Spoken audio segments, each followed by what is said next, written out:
Bismillah.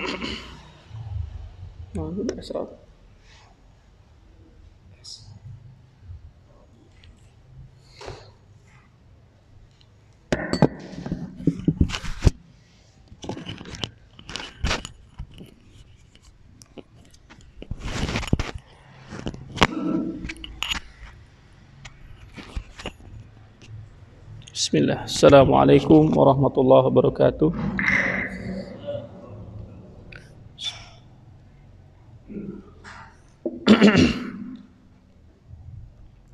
Alhamdulillah nahmaduhu wa nasta'inuhu wa nastaghfiruh wa na'udzu billahi min syururi anfusina wa min sayyiati a'malina may yahdihillahu fala mudhillalah wa may yudlilhu fala hadiyalah.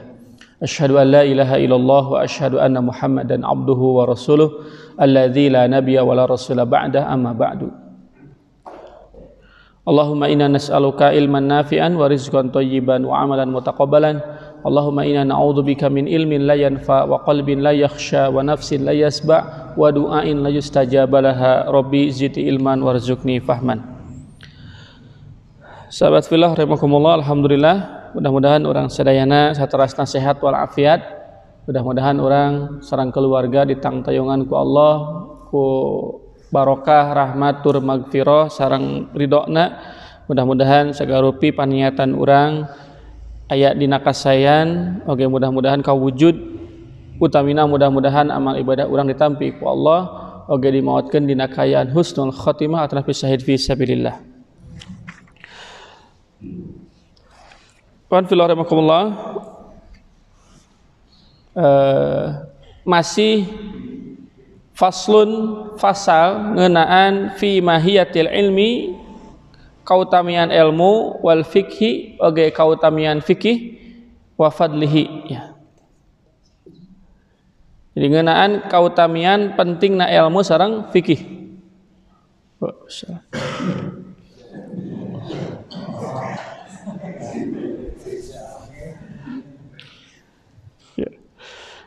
Kumaha ngaeutna ya nu mana heula deh. Ngan teu aya yalki dieu teh di atasna. Ya. Alhamdulillah. Jadi masih bab tentang keutamaan ilmu dan cara memahaminya.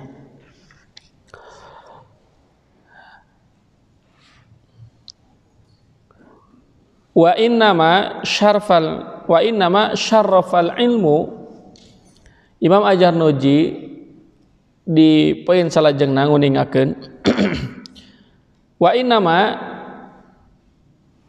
jeung sanyana atau dan sesungguhnya hanya ya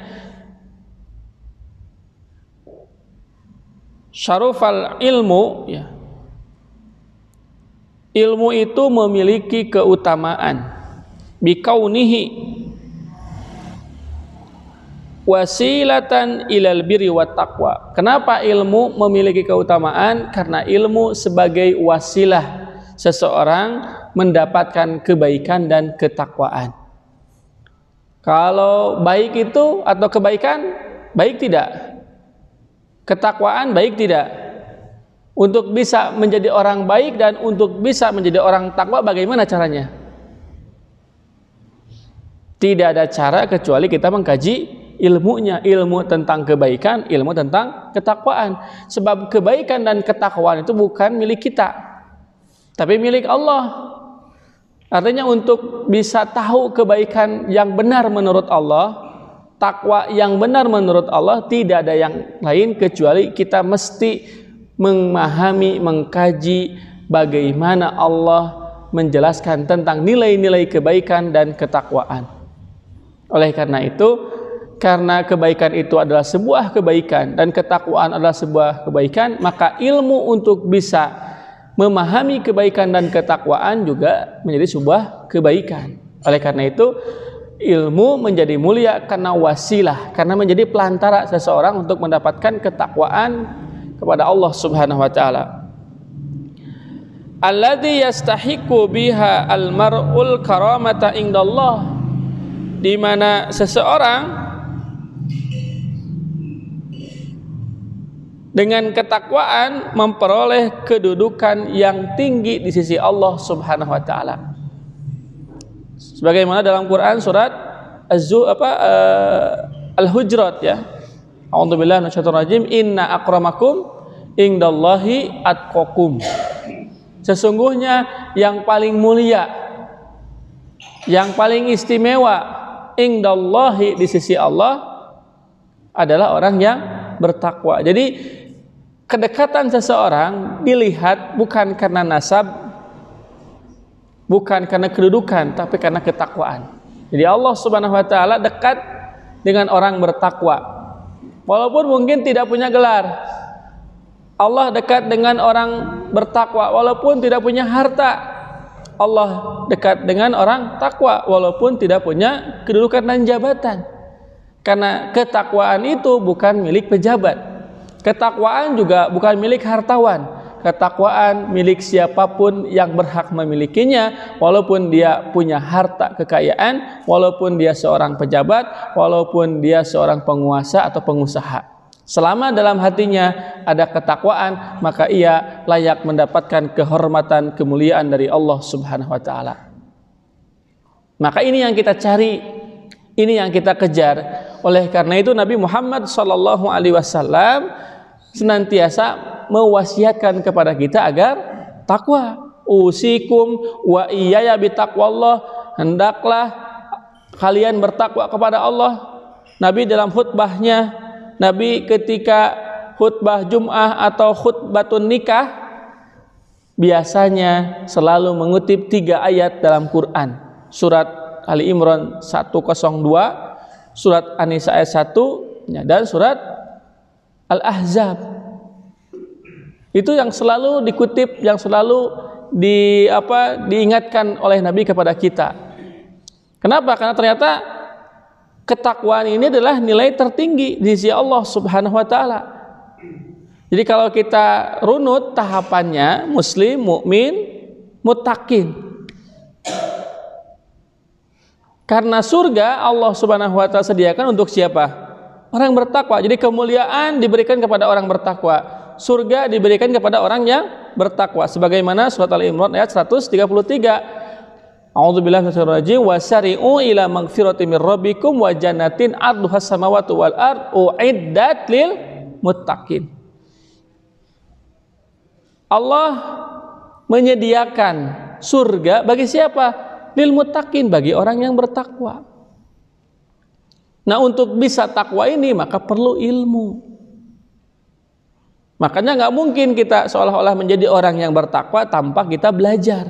Karena belajar bagian dari ketakwaan. Jadi tiba-tiba misalkan kita pengen menjadi orang bertakwa, tapi tara ngaos, tara ngaji, tara thalabul ilmi, tidak mau hadir di majelis ilmu, nggak bisa.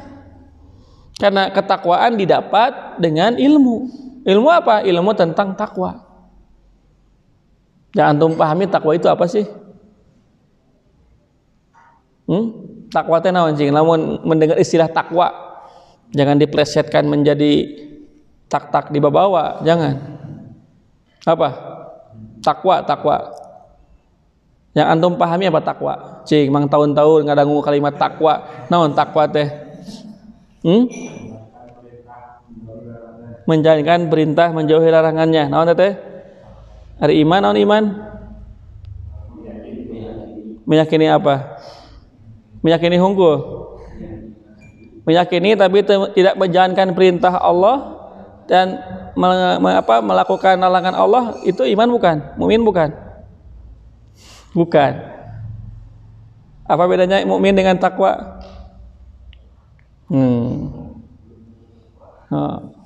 Orang mukmin belum tentu takwa, orang takwa pasti nya terus ai takwa jeung mukmin mun bedana.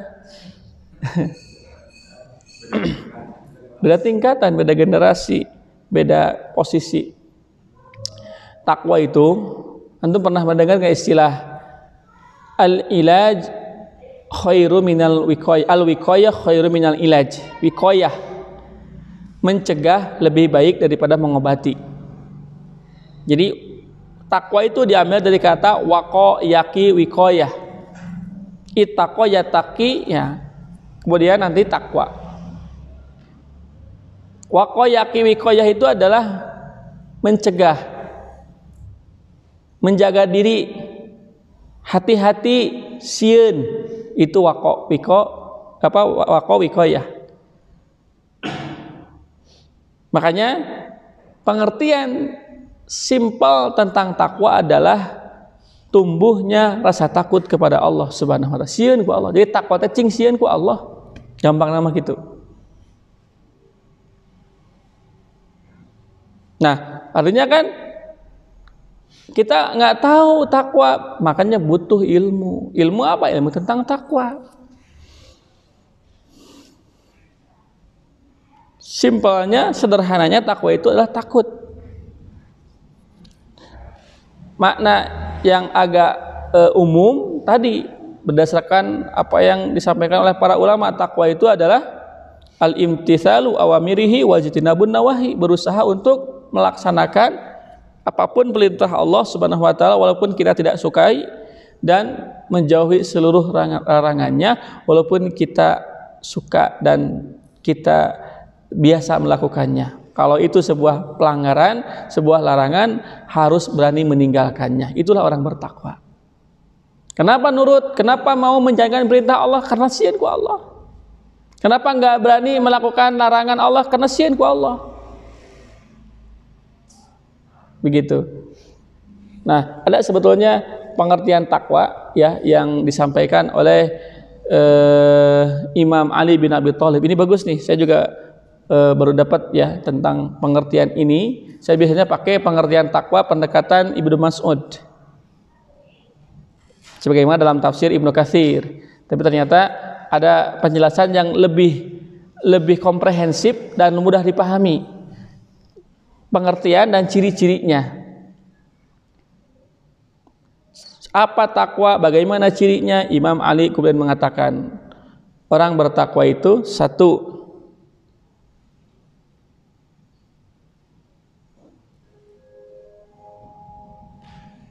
orang bertakwa itu yaitu orang yang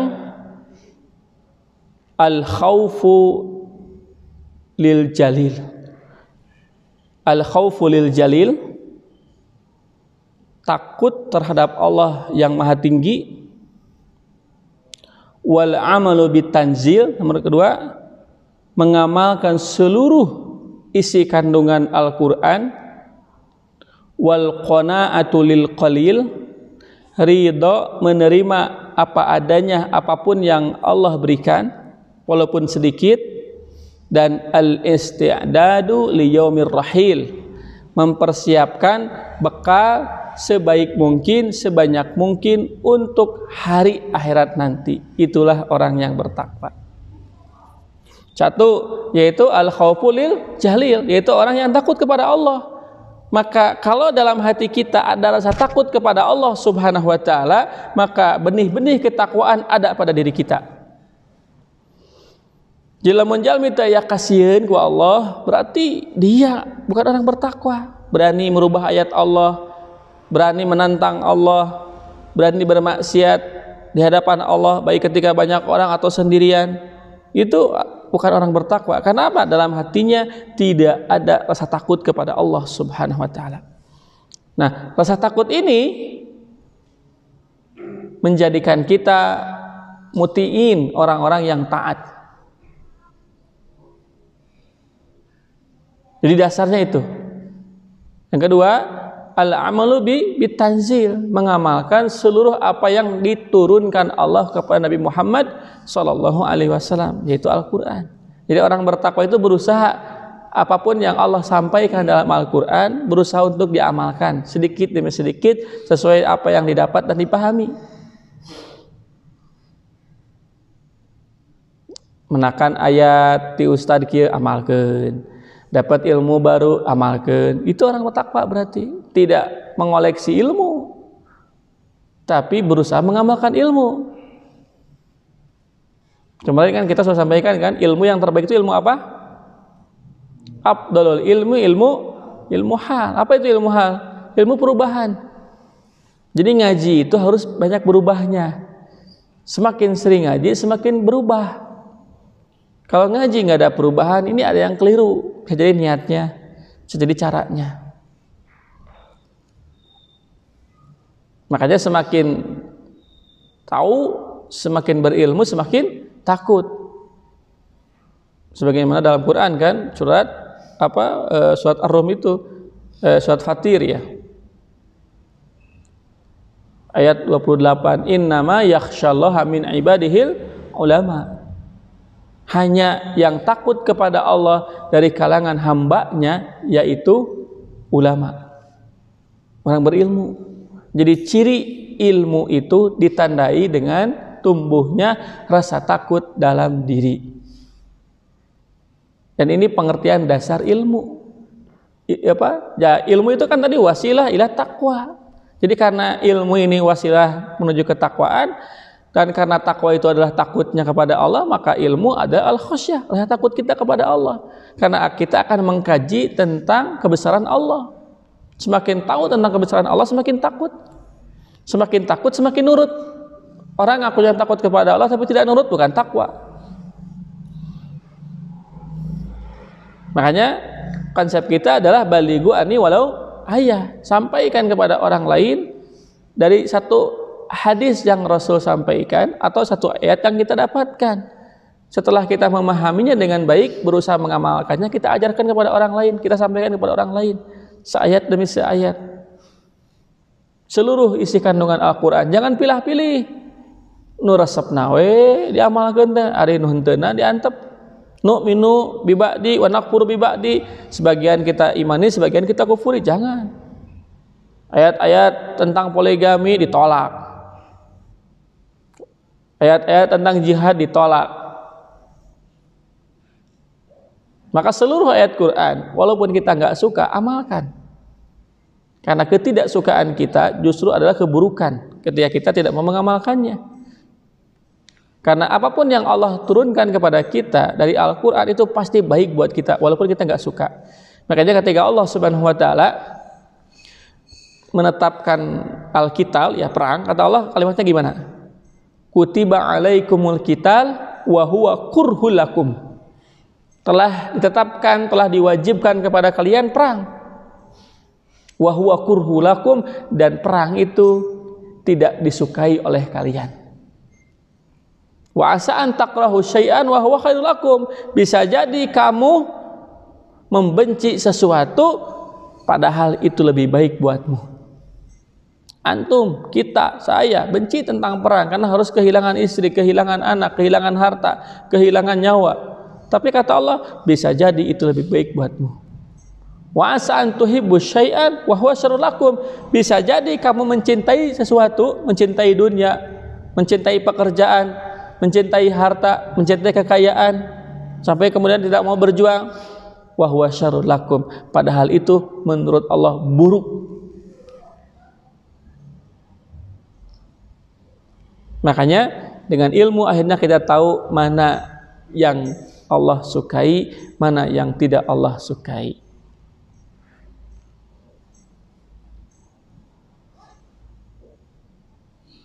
Jadi setiap Al-Quran yang kita pahami, kita berusaha untuk mengamalkannya, dan kemudian kita berusaha untuk mengajarkannya. Khairukum man ta'allamal Quran wa 'allamahu. Sebaik-baik di antara kalian yang mau belajar Al-Quran dan mau mengajarkan kepada yang lain. Yang ketiga, al-qana'atu lil qalil. Orang bertakwa itu tidak pernah kuku lutut, tidak pernah protes, alhamdulillah, tidak pernah mengeluh, omset nurun wae, sum hujan, nyalahkeun ka hujan. Omset turun gara-gara corona, nyalahkeun corona. Enggak boleh itu. Yang menaikkan dan yang menurunkan harga itu hakikatnya Allah. Rezeki kita di tangan Allah. Ya akan berkurang hanya karena corona. Ya akan berkurang juga karena hujan enggak. Kalau sudah bagian kita pasti akan kita dapatkan. Kenapa enggak kunjung datang? Berarti bukan milik kita atau belum milik kita. Tapi ketika waktunya tiba, Allah memberikan hak kita, maka pasti akan kita dapatkan di tengah kemustahilan. Di tengah kemustahilan, Allah punya kekuasaan untuk mengubah sesuatu. Bahwa itu sudah milik kita, menurut logika itu mungkin bisa jadi katampi. Tidak ada yang kurang sedikit pun. Karena rezeki bukan urusan kita, urusan Allah Subhanahu wa taala. Maka tong nepikeun ka seep waktu mikiran urusan rezeki. Teh majunan Allah, ngaleulihi Allah. Nu penting mah ibadah we nu bener. Kan kitu kaidahna ge iya kana budua iya kana ta'in. Saya akan persembahkan ibadah terbaik kepada Allah, setelah itu saya akan minta.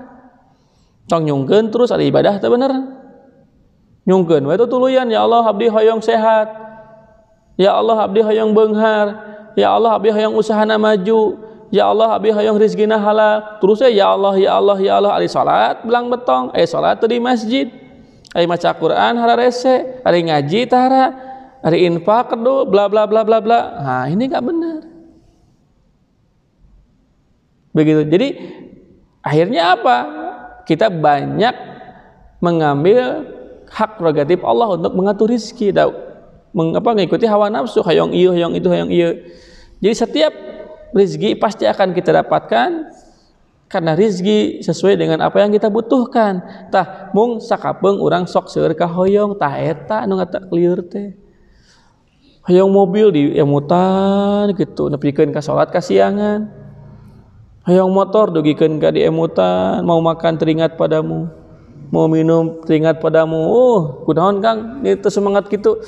Duh, eta hoyong motor sang kapeser, nah bet kudu di emutan. Penting mah usaha we cing bener. Cik asana mah kan gitu. Nah, itu kesalahan kita hari ini begitu. Jadi memikirkan yang sebetulnya itu bukan emutannya, bukan pikirannya. Yang penting persembahkan, kerja istilahnya itu. Yang penting kerja kepada Allah, nanti Allah akan memberikan apa yang kita butuhkan. Kalau memang itu kita butuhkan, Allah akan berikan dengan cara Allah, walaupun mustahil bagi kita. Tapi kalau mau dengan cara kita, silahkan. Hanya bukan sebagai rezeki, tapi sebagai fitnah, sebagai ujian. Makanya orang bertakwa itu alhamdulillah nampi we. Ayeuna ngontrak heula uyos geueuh ya. Ayeuna gaduh motorna butut uyos, batur boro-boro gaduh motor. Qanaah we menerima apa adanya, ridho we. Alhamdulillah.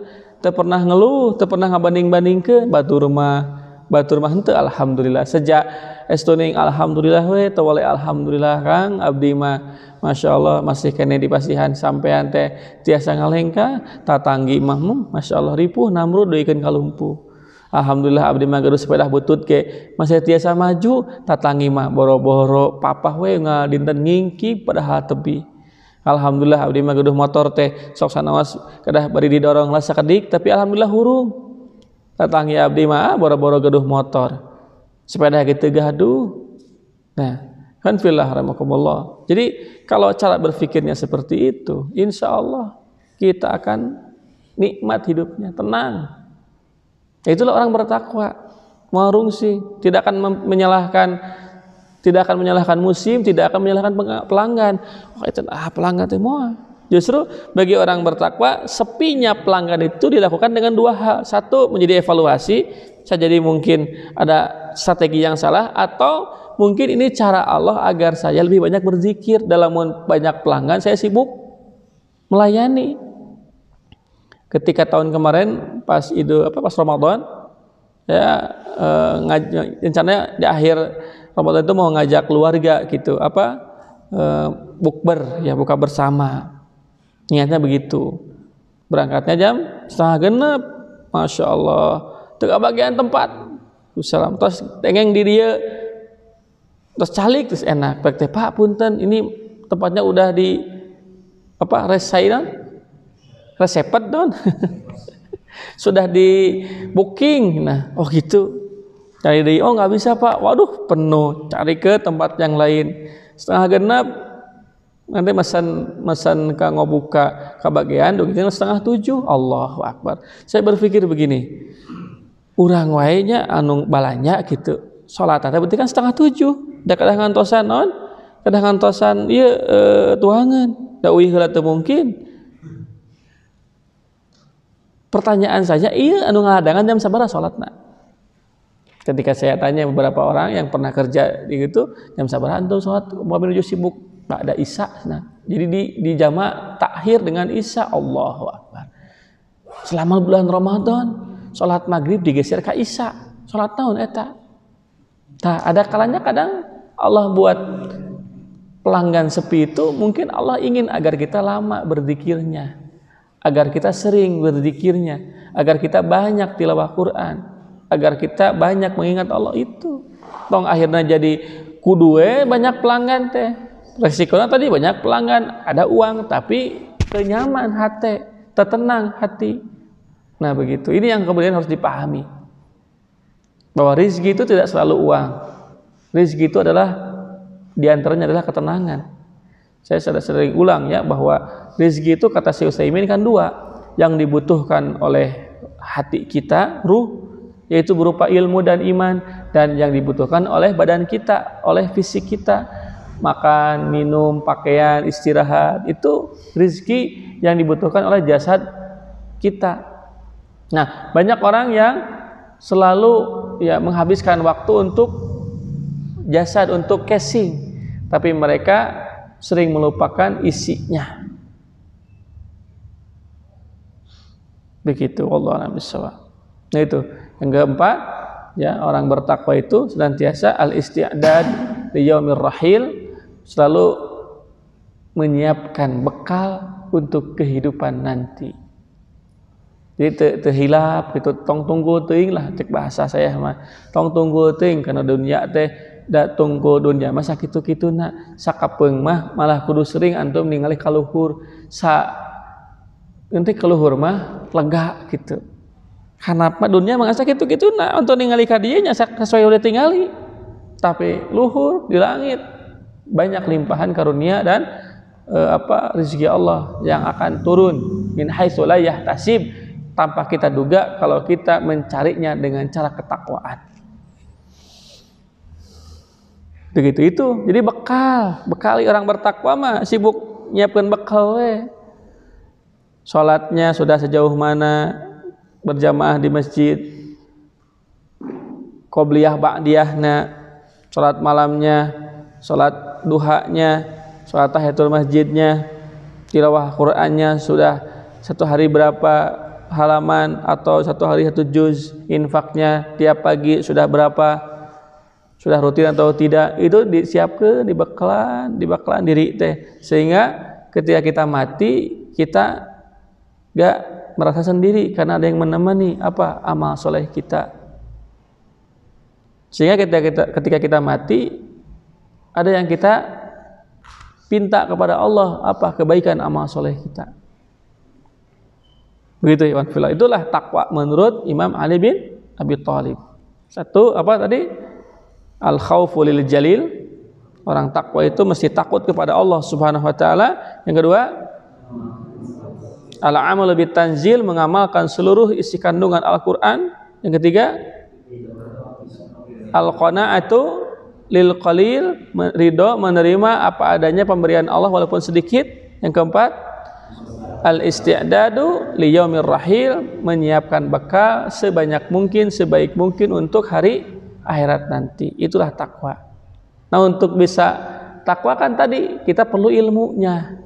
Makanya itulah kenapa ilmu menjadi mulia, karena wasilah untuk mendapatkan ketakwaan dari Allah Subhanahu wa taala. Jadi alladzi yastahiqu biha al-mar'ul karamata indallah. Seseorang dengan ketakwaan layak mendapatkan kemuliaan di sisi Allah. Wa sa'adatal abdiyah, dan berhak mendapatkan kebahagiaan yang kekal. Kama qila li Muhammad bin Hasan rahimahullah alaihi ma syi'ra. Sebagaimana dikatakan oleh syair Muhammad bin Hasan rahimahullah. Beliau bersyair begini. Ini bagus syairnya. Ta'allam fa innal ilma zayyinun li ahli wa fadlun wa unwanun li kulli mahamidin wa kun mustafidan kulla yawmin ziyadatan minal ilmi wasbah fil buhuril fawaid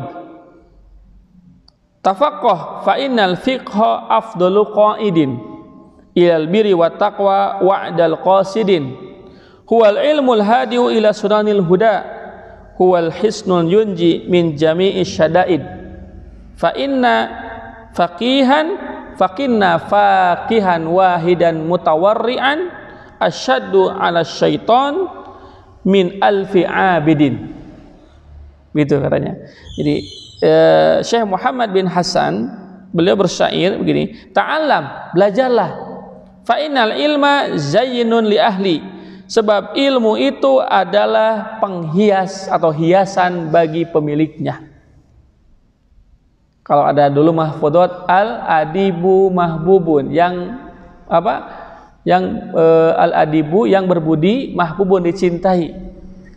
Berbudi itu kan karena ilmu, berakhlak itu karena ilmu, maka orang yang berilmu dicintai. Jadi ilmu itu zainun li ahli, hiasan. Orang kalau berilmu kan enak, nyariosna terceplas-ceplos, sikapnya nggak serampangan, penuh perhitungan, takut dia bicara menyinggung orang, takut dia bicara melukai hati orang, hati-hati. Kul khairon aw liyasmut, ya pertimbangan, kalau kata-katanya bisa bermanfaat dia akan bicara, tapi kalau tidak lebih banyak diam. Itu orang berilmu. Wa fadlun, dan ilmu itu adalah sebuah keutamaan. Wa unwanun likulli mahamid, dan tanda bagi setiap orang yang terpuji. Di ilmu itu tanda, artinya orang yang terpuji akhlaknya ditandai dengan ilmu. Semakin banyak ilmunya, semakin banyak perubahannya, semakin baik akhlaknya. Wakun, dan jadilah ya, wakun mustafidan kulla yaumin ziyadah. Jadikan ya hari-harimu mustafidan kulla yaumin ziyadah, tiap hari bertambah ilmu. Jadi tiap hari itu harus bertambah ilmu. Jangan tiap hari nambah steak, kamari steak hiji ayeuna steak 2, kamari powernya 10 ayeuna 20. Itu mah fisik, itu juga rizki, itu juga perlu diperhatiin. Tapi ada yang lain, apa? Memperhatikan ilmu, karena ilmu akan berdampak pada keimanan. Kalau kita ingin bertambah iman, ya tambah ilmu. Kalau iman kita ingin bertambah tiap hari, ya berarti tiap hari cari ilmu, tiap hari untuk menjaga ilmu, tiap hari untuk mengamalkan ilmu. Wa kun mustafidan kulla yaumin ziyadatan minal ilmi wasbah fil buhuril fawaid. Ya. Jadikan hari-hari kita bertambah ilmunya, dan berenanglah ya di lautan, wasbah sibah, berenanglah ya fi buhuril fawaid, di lautan ilmu yang bermanfaat. Artinya ketika kita punya banyak pengetahuan, banyak ilmu, silahkan amalkan dan nikmati ilmu itu. Makanya orang berilmu itu tenang. Karena apa? Karena tahu. Ya, contoh, orang kan kalau tidak tahu ilmunya, begitu gas disadap, kan panik, kejelang berat lompat keluar rumah. Kalau tidak punya ilmu. Tapi kalau tidak punya ilmu, kalau punya ilmu, tenang we, keun we, salami teu aya seuneu, tinggal cabut we sana regulatorna atau cabut selangna, beres, tenang. Nah itulah ilmu itu membuat ketenangan. Tapi orang yang tidak punya ilmunya pasti akan panik, begitu. Tafaqqah fa innal fiqha afdalu qaid. Ya. Belajarlah fikih, karena fikih itu afdalu qaid, pembimbing terbaik. Artinya belajar ilmu juga belajar untuk memahaminya. Jangan sampai belajar kaitu kadia tapi tidak paham. Fungsinya apa? Supaya apa? Kita belajar fikih supaya kita ngerti maksud dari ilmu itu apa, maksud dari ayat itu apa, maksud dari hadis itu apa, sehingga tidak salah paham. Kalau salah dalam memahami ilmu berbahaya. Selagi salah dalam memahami ilmu berbahaya. Jadi ilmu tidak bisa dipahami saklek, perlu pendekatan dari dalil yang lain. Makanya pendekatan tafsir itu, contoh Ibnu Katsir selalu komparasi. Jadi ayat ini dijelaskan dengan ayat yang lain, perbandingannya bagaimana dengan ayat yang lain, dengan hadis yang lain, sehingga pemahamannya utuh. Kalau ilmu dipahami hanya satu hal, satu bab, satu poin, padahal ada pembandingnya, ada syawahid, ya, ada pelengkapnya, maka akan salah dalam mengamalkannya. Salah paham, salah mengamalkan. Gagal memahami, ya gagal dalam mengamalkan. Ini bahaya. Makanya perlu ilmu fikih, ya. Ilmu untuk memahami tentang hakikat ilmu supaya tidak salah memahami dan mengamalkan.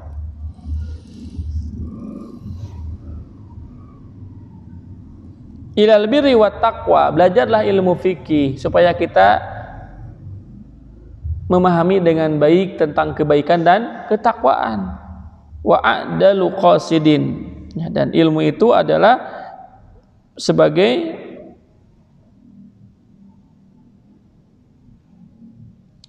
jalan yang paling lurus untuk dikaji. Jadi cara yang paling baik, ya, untuk bisa dipelajari, ya itu ilmu. Ilmu apa? Ilmu fikih. Supaya tidak gagal fokus, gagal paham. Saya pernah bercerita kan, ada seorang yang kemudian ikut kajian, bertanya, ya Ustadz, bagaimana kalau saya kesiangan sholat subuh, bangunnya jam 7, apakah saya tetap harus sholat subuh? Ya sholat, karena kan kesiangan, bangunnya jam 7, ya sholat. Nggak tahu gimana ceritanya, tiba-tiba menyimpulkan bahwa sholat subuh jam 7. Sampai selama 1 minggu sholat subuh jam 7. Sampai istrinya merasa aneh, kok dibangunkan adzan subuh teu bangun ngan kes jam 7 sholat subuh mah. Selama 1 minggu, bayangkan. Ketika ada yang laporan, ketika istrinya laporan ke yang lain, hari ieu surah ge abdi ngaos di mana cenah, sholat subuh jam 7. Ketika ada yang konfirmasi, ternyata salah paham. Jadi salah memahami tadi, gagal fokus. Kan pertanyaan tadi kan, bangun subuh kesiangan, bangunnya jam 7, boleh enggak sholat subuh? Sholat subuh tidak? Nah, sholat subuh udah acan. Pertanyaannya, apakah sholat subuh jam 7? Bukan, sholat 7 mah tepat pada waktunya. Jam 7 teh jangan nu kasiangan jam 7, nu kasiangan jam genep, ya jam genep, nu kasiangan jam 8, ya jam 8. Nah, itu pentingnya ilmu fikih di situ, maksudnya supaya tidak gagal paham. Nah, kalau kita tidak memahami ilmu fikih, itu banyak orang yang gagal paham, saklek gitu memahami itu, padahal salah. Hijrah tiba-tiba cingkrang, jenggotan, apakah memang harus seperti itu? Apakah harus cingkrang dan jenggotan dulu gitu? Apakah mesti cingkrang dulu? Enggak juga. Apa yang lebih pertama kali kita dapatkan ilmunya, itu yang kita amalkan. Kalau ketika hijrah ternyata kita dapat ilmu tentang tauhid, ya tauhid dulu kita amalkan. Jangan ningali batur pemuda hijrah teh gitu, stylena ge gitu. Penampilan dirubah, jangan. Tapi harus benar. Kalau ternyata dapat ilmunya bahwa sunnahnya itu begini, ya baru diamalkan. Begitu. Itulah pentingnya ilmu fikih. Huwal ilmul hadi ila sunanil huda, bahwa ilmu menunjukkan kepada jalan yang lurus, ya. Huwal hisnu yunji min jami'i syada'id, bahwa ilmu adalah benteng yang akan menyelamatkan kita minasyada'id, dari kesulitan. Fa inna faqihon wahidan mutawarri'an. Nah, ini seorang ahli fikih yang warok, apa itu kemarin kita sudah sampaikan, warok itu apa? Ada zuhud, ada warok. Ya, bisa dikatakan apik lah gitunya. Asal gitu, ceplas-ceplos, serampangan, jaramah lah mencek bahasa dina gaul mah. Tapi api gitu, itu halal atau napi haram. Sieun teu berkah, sieun teu manfaat, sieun jadi dosa, sieun hilang nanti keberkahannya, itu orang warok itu. Jadi kata Syekh Muhammad bin Hasan, fa inna faqihon wahidan mutawarri'an, ya. Seorang ahli fikih yang warok, yang apik, yang hati-hati, asyaddu ala syaiton min alfi abidin, lebih ditakuti oleh syaiton daripada ahli atau daripada 1000 ahli ibadah.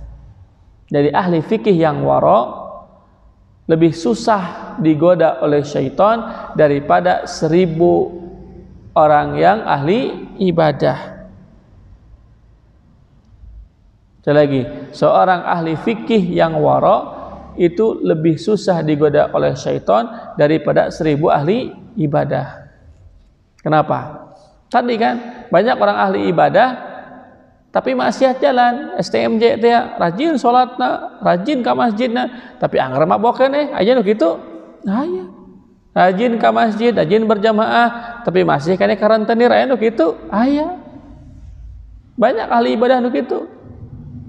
Makanya setan lebih takut kepada ahli ahli fikih yang takut gitu ketika dia misalkan catur itu boleh mubah, tapi jangan naon, masih ada kewajiban saya yang belum terlaksana atau ada pekerjaan yang lebih penting. Saya mau catur bere tilawah we. Setan itu akan susah menggoda orang seperti itu. Dia mampu memahami dengan baik ini manfaat, ini tidak, ini dibutuhkan, ini tidak. Fokus terhadap apa yang menjadi kewajibannya dan apa yang ia sunat, apa yang disunatkannya. Adapun yang mubah walaupun boleh ditinggalkan. Kenapa? Khawatir kita menghabis-habiskan waktu, menyia-nyiakan kesempatan. Padahal banyak kewajiban yang belum kita kerjakan. Ada orang yang kemudian, Ustaz, abdi mah punten naon kamari teu aya waktu ngapalkeun. Padahal saminggu dikasih waktu. Pertanyaannya, apakah betul tidak ada waktu? Waktu ada sebetulnya. Hanya dia tidak fokus, menyia-nyiakan waktu, membuang-buang kesempatan. Itu. Jadi beringkah dia kegiatan-kegiatan ieu, padahal itu bukan wajib, itu mah hanya mubah, hanya pelengkap yang akhirnya pada waktunya ketika ujian tidak bisa menjawab apapun karena merasa sibuk, dan sibuk itu bukan alasan. Begitu. Jadi ahli ibadah ahli ilmu lebih ditakuti oleh syaitan daripada ahli ibadah. Ini kalau bahasa hadis Rasul bahwa fadlul ilmi fadlul ilmi 'alal abid ka fadlul qamari ala sairil kawakib.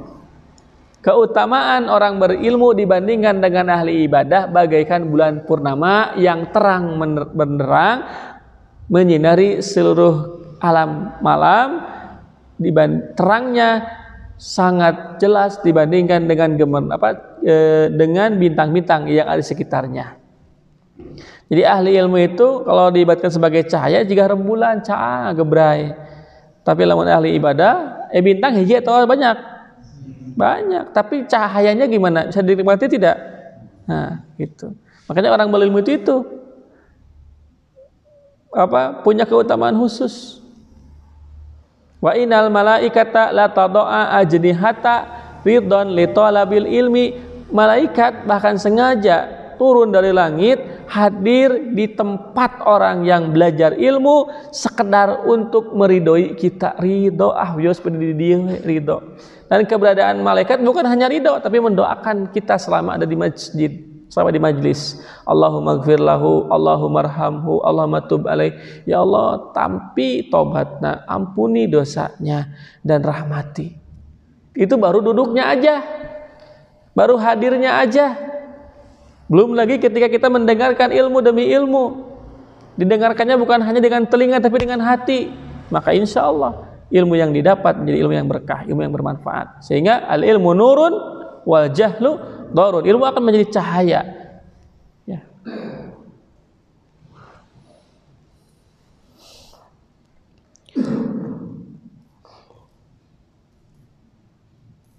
Alhamdulillah.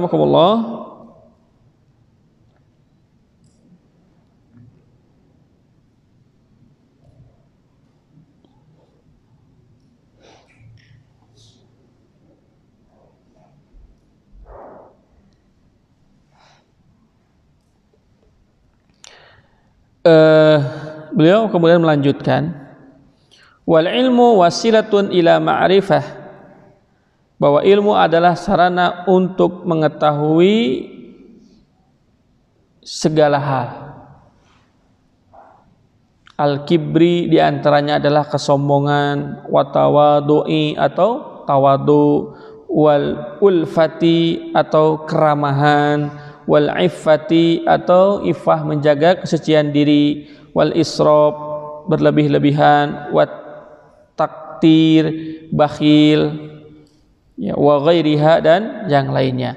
Wa kadzalika fi sairil akhlaq nahwal jud. Demikian juga ilmu bisa mengungkap keluhuran akhlak seperti al-jud, murah hati atau dermawan, wal bukhli, pedit, ya, kikir, wal jubn, penakut, wal jur'ah dan keberanian. Itu semua bisa diketahui dengan ilmu. Jadi artinya banyak sebetulnya waktu untuk kita bisa belajar, bisa mengkaji, bisa memahami. Hanya kadang ya waktu itu habis dipakai untuk tidur, untuk berleha-leha, untuk ngobrol, untuk bermain. Jadi kalau dikatakan abdi mah bodoh, abdi mah tidak ada alasan. Abdi mah ada ilmunya sakedik. Memang antara antum dengan Ustadz A waktunya beda gitu kan sama. 24 jam. Kenapa beliau paham ini enggak? Kenapa ia hafid Quran dia tidak? Kenapa dia hafid hadis kenapa dia tidak? Bahwasanya bukan waktu tapi keinginan, kemauan. Kalau orang tidak punya kemauan, ya 1 jam itu kurang. Tapi orang kalau sudah punya kemauan, ya 1 hari itu kurang. Jadi kalau bagi orang yang punya kemauan mah asa kurang we 1 hari itu. Karena banyak hal yang dia kerjakan. Tapi bagi orang yang tidak punya kemauan 1 menit wae kan asa lila ieu teh. Gitu asa lila teuing itu kan 1 menit bira oge asal ngamplang lila ya karena dia menghabiskan waktu sekedar berleha-leha. Nyawa HP gitu kan gitu asa kurang jeung kurang. Begitu ikhwan fillah. Jadi sekali lagi tidak ada alasan kita untuk tidak memiliki ilmu karena kesempatan yang Allah berikan sama.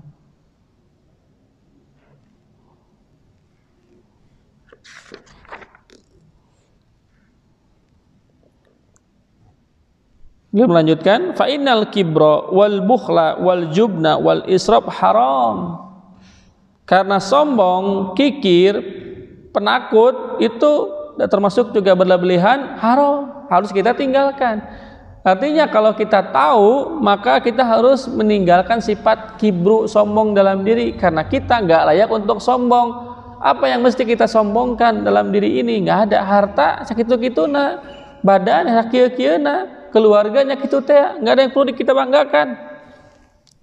Jangankan sombong, bangga ge henteu. Karena nggak ada yang perlu kita banggakan, apalagi sombong nggak. Karena sombong itu pakaian Allah, kita nggak layak memakai pakaian Allah, karena nggak layak sombong. Allah sombong wajar, karena Allah ala kulli syai'in qadir. Wal bukhla, kikir, kenapa mesti kikir? Antum, kita, saya dapat hari ini dapat dari apa? Dari siapa? Dari Allah. Dapat harta dari Allah, dapat omset dari Allah, dapat uang dari Allah, dapat gaji dari Allah. Semuanya dari Allah. Kenapa mesti pedit? Allah aja ngasih terpedit, masa kita ketika dapat dari Allah jadi pedit? Wal jubn, penakut. Sejak kapan kita takut? Sejak kapan kita takut? Sejak ada dosa yang ada dalam diri kita. Jadi kalau seseorang takut itu penyebab utamanya adalah dosa. Karena orang kalau punya salah, kasihan tuh. Ya. Kalau orang punya kesalahan, salah gitu, pasti kasihan. Walaupun berani dipaksakan, tapi tetap dia menyembunyikan rasa takut karena melakukan kesalahan. Tapi antum ketika benar berani tidak? Berani dah, saya mah teu salah. Ayo, dah saya mah teu salah. Iya, aya dasar hukumna, iya alasanana. Kenapa mesti takut? Nah itu. Jadi berani karena benar, takut karena salah. Wal israf, berlebih-lebihan. Nah itu berlebih-lebihan tidak baik karena Allah menurunkan sesuatu biqadri, ya, dengan ukuran, dengan takaran. Pasti sesuai apa yang kita butuhkan, tidak akan kurang, tidak akan lebih. Insya Allah pas. Maka ketika kita berlebih-lebihan dalam makan, dalam minum, wah, nanti tuh harganya 2 piring tambah di minum, lak, wah, pakaian berlebihan, gaya hidup berlebihan, itu hukumnya haram. Ya.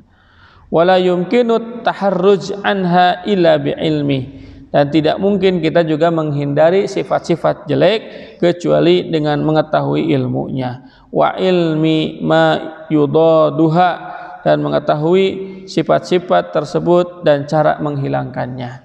Fayuqtaradu ala kulli insanin ilmuha, oleh karena itu difardukan bagi setiap orang untuk mengetahui ilmu.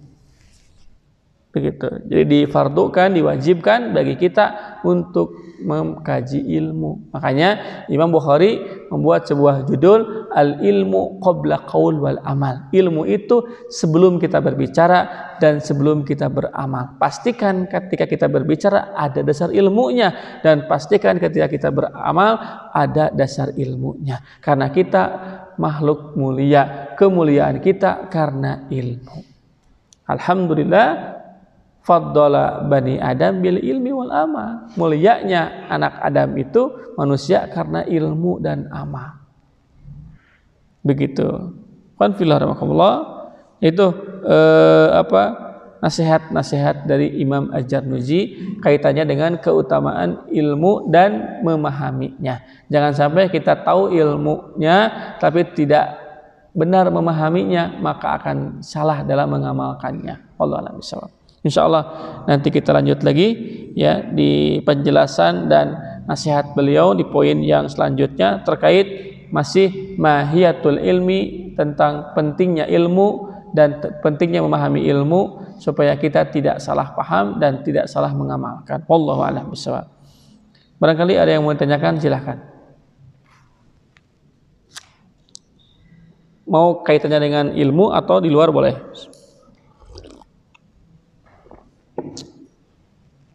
Mau kaitannya dengan ilmu atau di luar boleh.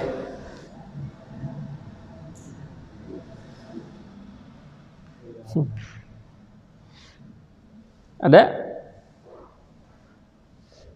Nah, tinggal kita akhirnya harus paham. Nanti karena ilmu itu penting, maka ilmu apa yang mesti kita kaji? Semua ilmu mesti kita kaji hari ini. Matak ngaji tetong saminggu sakali. Setiap ada majelis, walaupun ustadznya bukan ustadz kita tapi ustadz antum, bukan ustadz yang biasa kita ngaji tapi ustadz yang lain hadir. Gitu. Siapapun ustadznya, apapun majelisnya, selama yang disampaikannya dalil Al-Quran dan hadis kaul ulama, maka sebaiknya kita menghadirinya karena kita butuh ilmu. Karena ketika kita harus mengkaji ilmu seminggu sekali sangat sedikit. Padahal kata Imam Ahmad ilmu itu banyak. Sedangkan umur kita terbatas. Kalau kita salah dalam mengkaji ilmu bahaya. Bukankah cahaya kita ingin terang benderang? Maka kalau cahaya kita ingin terang benderang, ya ilmunya harus banyak berarti. Tapi banyaknya bukan untuk dikoleksi, untuk diamalkan. Begitu. Makanya kalau kita hanya mengkaji 1 minggu padahal punya banyak waktu, maka ini adalah musibah buat kita. Apalagi penyakit dan bencana yang besar pada diri kita kalau kita merasa bisa, merasa mampu, merasa tidak butuh, itu yang bahaya. Ya alhamdulillah, ya kita walaupun misalkan seminggu sekali tapi istiqomah, alhamdulillah. Tapi istiqomah itu meningkat, bukan menurun, bukan pas-pasan. Begitu. Kenapa? Kalau kita merasa bahwa kita butuh ilmu setiap saat. Ya setidaknya kalau kita nggak hadir di majelis ilmu, ya menambah wawasan dengan baca, dengan ngobrol, diskusi. Sekarang kan ustadz banyak, majelis banyak, tinggal maunya. Jangan sampai ketika kita mau, ustadznya nggak ada, keburu meninggal. Ketika kita mau, majelisnya nggak ada karena dibubarkan. Begitu. Makanya kesempatan tidak datang dua kali. Allah itu ketika ya ngundang kita untuk hadir, Allah sengaja perlihatkan undangan itu di grup kita. Jadi artinya gini, ketika kita mendapatkan informasi tentang undangan pengajian, itu cara Allah untuk menyentuh hati kita, mau nggak datang. Karena Allah tidak mungkin tiba-tiba menakdirkan kita harus tahu kajian masjid A, Ustadz A di sini di situ. Padahal kita punya kesempatan. Ya kalau kita nggak bisa nggak jadi masalah. Minimal orang doakan ya Allah abitah ya ngaos. Tapi ya Allah menuju damel mudah-mudahan. Sok sanaos naon tekeng ilmuna ustadzna cing sehat. Jamaahna cing berkah. Itu luar biasa. Dan kita istighfar, astagfirullah ya Allah. Mungkin saya banyak dosa sehingga Allah tidak mengizinkan saya tidak hadir di majelis ilmu. Begitu, wallahu a'lam bishawab. Begitu. Ya, karena ilmu ini penting. Ilmu ini sangat utama. Ilmu ini sangat kita butuhkan. Insyaallah kita lanjutkan. Barakallahu li wa lakum. Assalamualaikum warahmatullahi wabarakatuh.